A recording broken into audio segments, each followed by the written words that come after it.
My booming voice will always get people into action. But it's not my booming voice that I want you to hear, because I want to introduce to you Earnest Shepherd. Can I hear a round of applause? This man has travelled from Amsterdam to be here for this day. So just tell us, Steve. Just tell us a little bit of the story you've been on. Yeah, so Steve invited me to give this one of the seminar, the talk, and so it was just a random message came from Steve. He said like, hey, we're having this conference, and do you want to have talk? I was like, yeah, sure, why not? It's a good opportunity to come. I didn't think about anything, I said yes, and then started the tedious process of almost a week of doing, because I'm natively Indian. I'm from India. I moved to the Netherlands 5 years ago. So for an Indian, they show you, stars in the daytime to get a visa. So I was literally started the process, and they had to tell me everything about me. I literally got naked before them, like 10 years of my travel history, everything. For a week, I did everything. And every page I filled, I thought, I'm not gonna get it. I'm not gonna get it. Okay, no way, So a week passed by, I did that, and then the 10th of November, I gave my application. 4th of November, 10th of November, it reached the UK embassy, and I got it, and then on the website it says 3 weeks from the time, and so now you can see, 3 weeks from then, and then I was like, okay, leave hope, Steve. Not gonna happen, my friend. He's like, okay, I'm preparing. I got your back.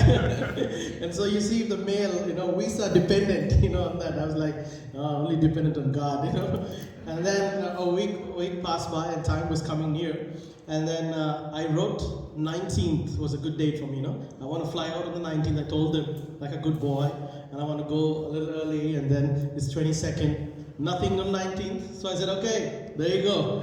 Nothing on 20th, and then and 20th afternoon, I finished my class on Thursday. Then I got an email, hey, you got your visa at the visa center, just go pick it up. I'm like, because I didn't tell you this, but I got rejected twice to come to the UK already. So it'll be a hat trick now. Okay, let me go. And then I went to the embassy, and I said, Steve, I'm going to the embassy. We'll let you know in an hour what's going to happen. I go there, and I'm like, the guy was like, hey, congratulations. I'm like, nothing happened, sir. I need to know what happened. I didn't get anything on the mail. I go in, I come out, I see a stamp. Unbelievable. I'm like, is it real? Did they make a mistake? No, it's real. And I told Steve, hey, Steve, I got it. And then immediately I booked my ticket on that day at 9 o'clock in the night to Luton, and Steve came 1 hour to drive to pick me up, more than an hour in the night. We came home 12:30 in the night, and I'm standing here as a living miracle that God is a promise-keeping God. Amazing. So we don't have all day, Earnest, for this, but our theme today is making your mark. Could you give us a little bit of a story of how you've made your mark in the lives of others? Yeah.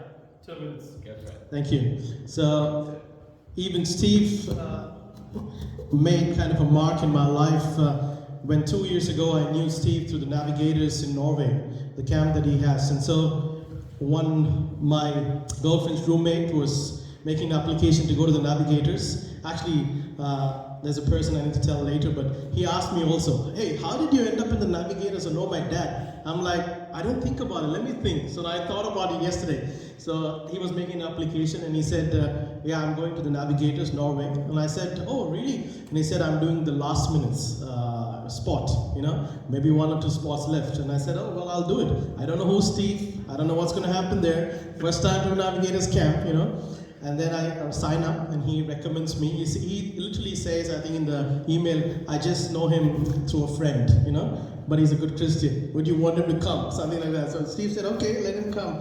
And then the guy got and signed up for me. I ended up in the Navigators Norway. I met Steve, an amazing guy, Give it up for Steve. Steve! And I go to Norway, and I'm there, and my work is with young people. So, and then, all of a sudden, this handsome young man walks up to me. Hey, Earnest, how are you? I'm Ben. That's Steve's son. If you see him around here, Ben McClure. So, Ben comes to me, and then we started having a friendship in this 1 week of being with Ben. So, there you go. So, it's a funny picture. Yeah, I love Ben. Ben is Steve's older son. So, one question I asked Ben, and I think it's an encouragement for all of us.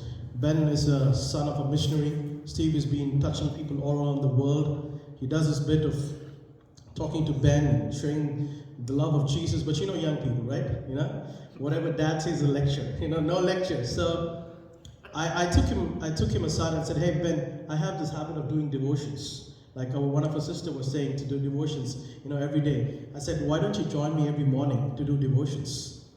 And he said, "Well, sure, you know." And I asked him before that, "You've been coming here many years. Have you did this with anybody?" He said, "No, they assume that I'm a Christian and I'll do it anyway, you know." So I said, "Well, just join me, Ben. Let's do it together." For the next 7 days, me and Ben sat together and read the Bible. Ben goes back home, I go back home. Ben calls me and says, "Hey, I've not stopped reading my Bible and praying. I've increased a love for Jesus. I go to the second camp. We talked with Ben some more things about Jesus. Ben now leads a Bible study. Ben has a love for Jesus, and we were walking yesterday. I said, "One thing that you want to tell Jesus, what would you say, Ben?" He said, "I can't do life without Jesus." And when I met Ben the first time, he said, "I want to do Jesus plus everything." Now Ben says, "I want to do Jesus, then everything else." So it was not really me. It was just me spending time with Ben, and Ben opening himself to us. But God makes a promise when you're faithful to it.